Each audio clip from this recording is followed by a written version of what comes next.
Lucky all one stories and facts की दुनिया में आप सभी का स्वागत है।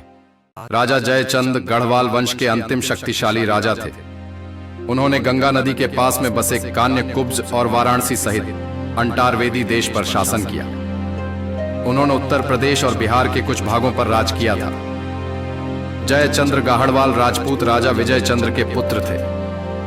एक कमोली शिलालेख के अनुसार अपने पिता की मृत्यु के बाद उन्हें 21 जून 1170 ईस्वी को राजमुकुट पहनाया गया था। राजा जयचंद के 2 बच्चे थे, एक बेटा व एक बेटी। बेटे का नाम हरिश्चंद्र था और बेटी का नाम संयोगिता था।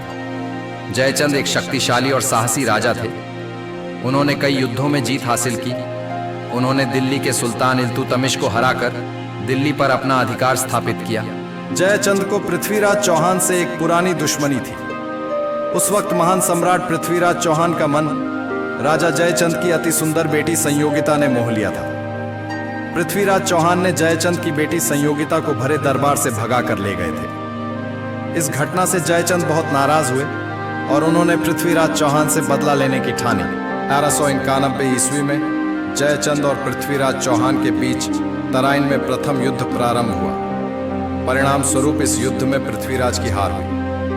जयचंद का इससे भी बुरा हाल हुआ। उसको मारकर कन्नौज पर अधिकार कर लिया गया। पृथ्वीराज की हार से गौरी का दिल्ली, कन्नौज, अजमेर, पंजाब और संपूर्ण भारतवर्ष पर अधिकार हो गया। भारत में इस्लामी राज्य स्थापित हो गया। 1192 ईस्वी में पृथ्वीराज चौहान ने तराइन के द्वितीय युद्ध में जयचंद को हराया। इस युद्ध में जयचंद मारे गए। जयचंद की मृत्यु के बाद गढ़वाल वंश का पतन हो गया।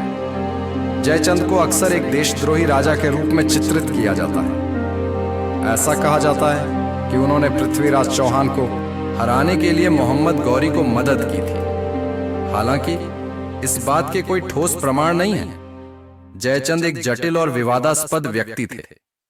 वे एक शक्तिशाली और साहसी राजा थे, लेकिन वे एक क्रूर और महत्वाकांक्षी शासक भी थे।